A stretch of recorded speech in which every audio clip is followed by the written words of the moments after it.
Alright, so we're finally back with a new update to the One Punch Man manga, and this was a pretty great bridge chapter. Like, I'm sure some of you guys were hoping for like a major banger, but it's coming. I mean, there's multiple crazy events that are still going to happen, but this is kind of just still setting that up. But the real major significance of this chapter is us getting an update on Garo, which is awesome because he's, you know, maybe the best character. But we're getting two like huge reveals from him in this chapter. So the first one I'll talk about is of course like his monsterization that's happening. Now we've been seeing this happen to Garo pretty much since chapter 84, like when his eye first turned red. And since then we've come to this point of where he's almost like, if not like a full-blown monster at this point. Like, it's not just his eyes or his teeth now. It's like he's totally taking on like the form of a monster. Like his skin, at least from his arms and like the clavicle portion, we could see it's similar to Bug God. I'm not saying there's any kind of relation there other than Bug God being a full-blown monster and Garo seemingly becoming one. But what I'm just trying to say here is that he is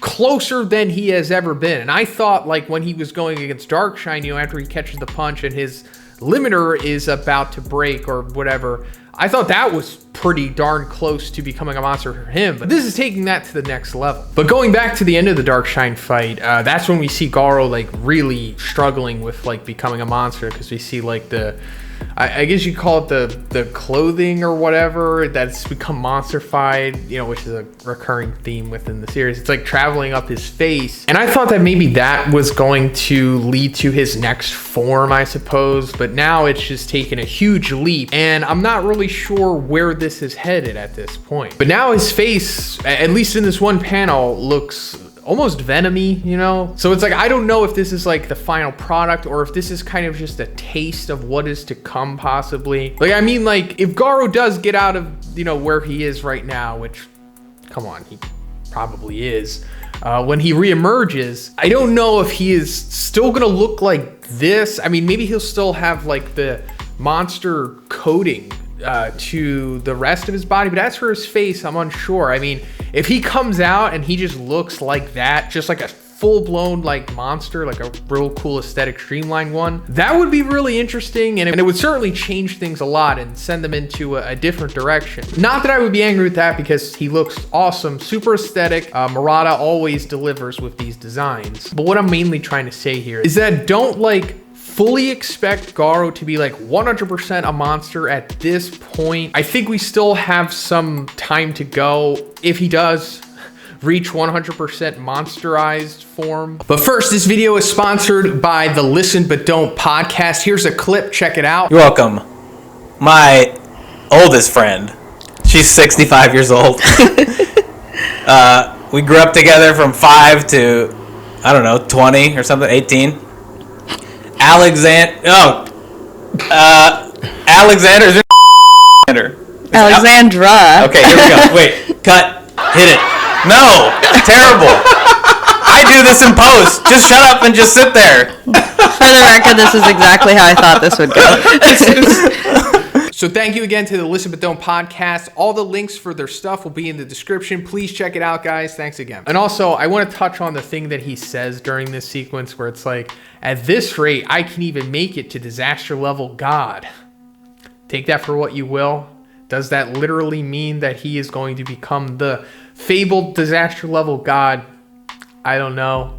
If I were to put money on it, like on a bet, I'd say no, but it is possible. But in the end, even if Garo declares himself disaster level God, it's not technically official unless the Hero Association says that somebody is disaster level God, or the narration like box that comes up says it. So like, that's the only way. Like, at least in my opinion, like if a character says that disaster level God, that's not good enough for me, even if it's coming from the mouth of Garo. But anyway, let's move on to the next thing that he says here, because besides the monsterized stuff, this is the other really important reveal here.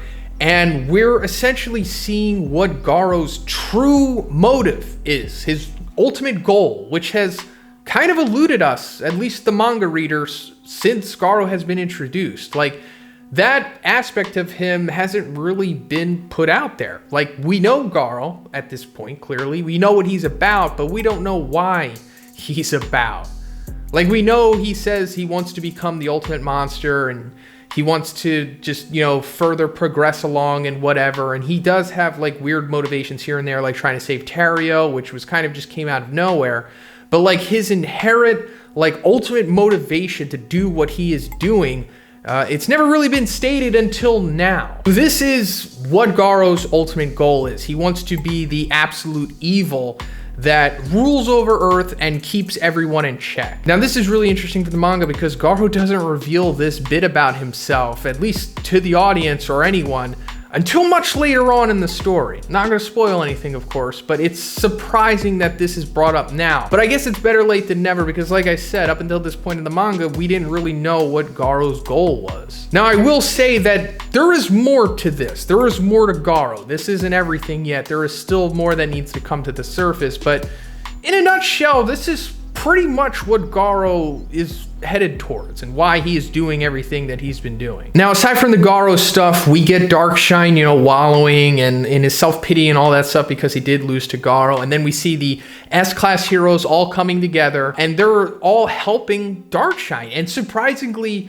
the biggest help here is from Amai Mask of all people. Like I said before, they're really trying to redeem Amai Mask's character. Like when they retconned him killing Narinki's private squad or the private military group, whatever, that took away that whole element from him. And he's kind of just been on this upward trend of being more likable, I suppose. And it totally makes sense. I mean, at least eventually will, like in a couple years in the manga, I guess. But I don't know, it was just really enjoyable to read the dialogue between all of these characters because, like, they don't really come together that much. Considering the S-class heroes are such a big aspect of this series, so it's pretty cool to see this. And speaking of characters coming together, we have Tank Top Master here. So he's finally arrived from when he chucked that tower, you know, on his way getting there. So now that means the only one left, or seemingly, is Metal Bat. So when is Metal Bat gonna show up? I don't know. It could be the next chapter, maybe. And also, I mean, if Tatsumaki's bubble thing doesn't come down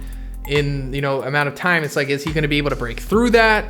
I think that would be a pretty cool feat of strength from Metal Bat if he could just blast through that and then just walk through like it was nothing and everybody's like, oh wow, he's strong. I could see something like that happening possibly. But aside from that, what's going to happen after this? I assume now that we have all the S-class heroes here, and like I said, Metal Bat's probably going to show up in the next, you know, 2 or 3 chapters at least. We're going to get that big battle against Orochi, like what I've been talking about in multiple videos where I go over those notes from 2 years ago. That's pretty much it for the video today, guys. Let me know what you thought about this chapter. So happy to be back. We might get 2 or 3 more updates, and then we're going to probably go back into retcons after that. But let me know. If you liked the video, please give it a like, and please subscribe if you haven't already. Have a great day. I'll see you in the next one.